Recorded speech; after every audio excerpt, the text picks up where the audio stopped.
Hello, and welcome to the Undrift. Thanks for joining me. Um, I noticed last night that Steam is having their spring sale, so I figured getting something new, something different to play with, might be a good thing. So I picked up the Drift Challenge. I think I paid $1.69 for it. Expectations are not super high, but I played with it a little bit last night, and going to give you some of my impressions about that. Again, for $1.69, you really can't go wrong. It actually does work with my wheel and pedals and everything. It does not, however, recognize my e-brake, which is a real pain in the neck, but it is what it is. And I will say this game would be a lot better if I had an e-brake, but again, as far as I can tell, it's a work in progress. There's some kind of like beta options in the garage settings when you're setting up a livery, but looks like it's going to be an interesting game. Again, it's Unity based, so the graphics are some are really good and some are not as good. I'm not sure if some of that'll be addressed in later updates or something, but let's take a look. Now, there are some really interesting features in here too. Just like getting to see a cinematic view of your car. It's kind of cool.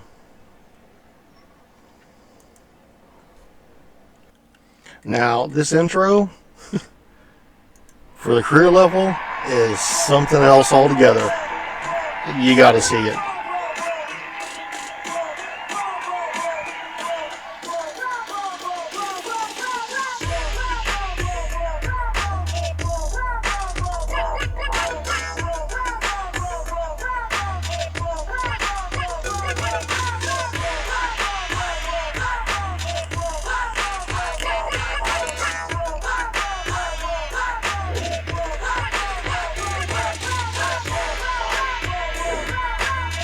I mean, you got your own dancers.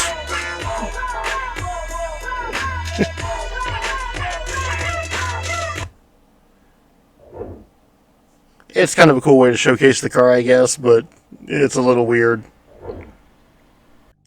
And here we are on a track. We're inside the BMW now. You can see a little bit of what I was saying about the graphics on the outside are halfway decent. What you're seeing inside here looks really chunky.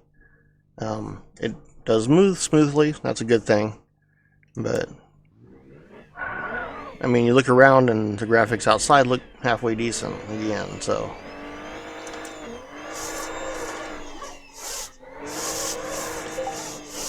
the force feedback obviously works. It's a little primitive on this, I guess. It's probably the best way to put that. Lacks some polish.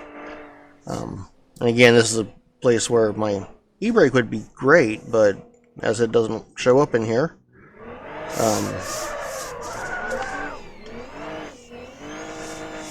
from the controller menu, it looked like the only way to set that up would be on a button, and that's not particularly convenient. So, but it didn't read the slider. So maybe adding that option for a slider instead of just a button would be good. I mean, I get some people need to have a button.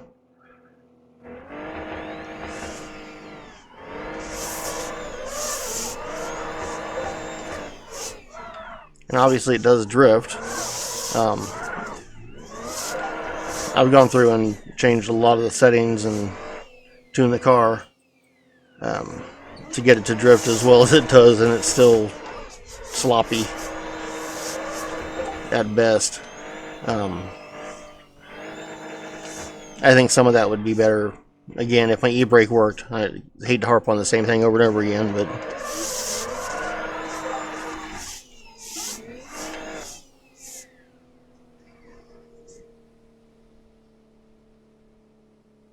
I'll give you a little different camera view there.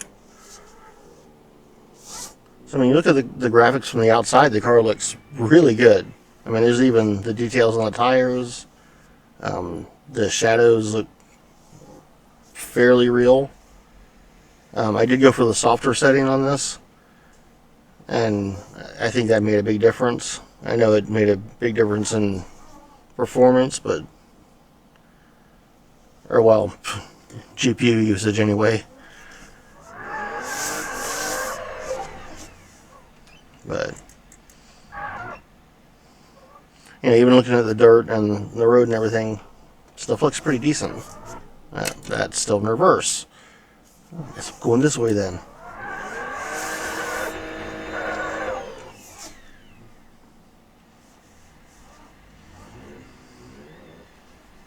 Some interesting camera views here.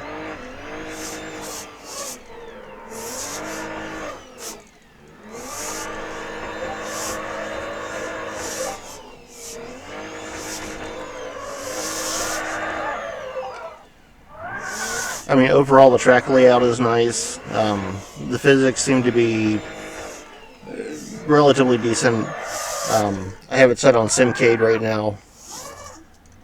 I think it might be a little more realistic on the pro level, but for a $1.69 game, I certainly cannot complain.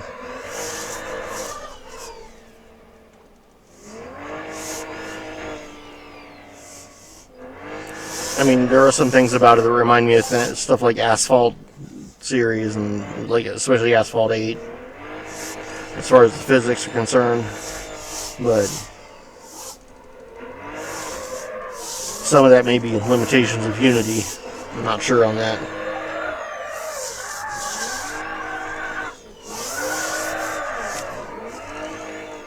But I gotta say, this is a great game.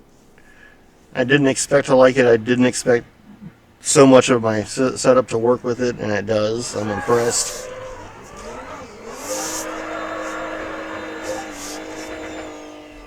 I would say that of the newer games I've played recently, I would absolutely rate this above Forza Motorsport. But that's not really saying much. But again, this was $1.69.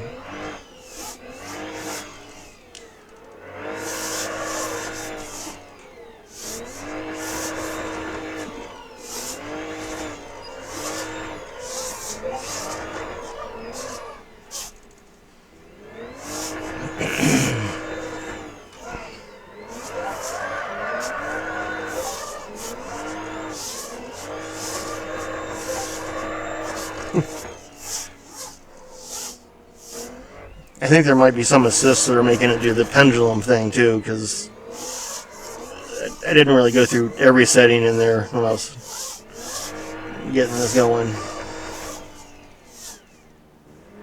But anyway, looks pretty good so far. I'd like to see some improvements in here. Obviously, I would like to be able to use my e-brake.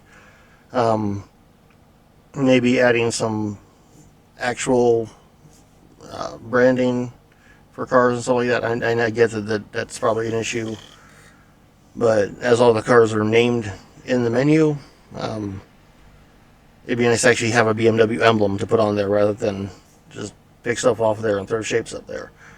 But it's little nitpicky stuff. Like I said, overall the game is great, and for $1.69 you really can't go wrong. I have no idea what it plays like on controller. But, I mean, if the wheel plays this well, it probably plays just fine that way, too. Might be even better. So, thanks for hanging out with me. I'll see you next time on the Undrift.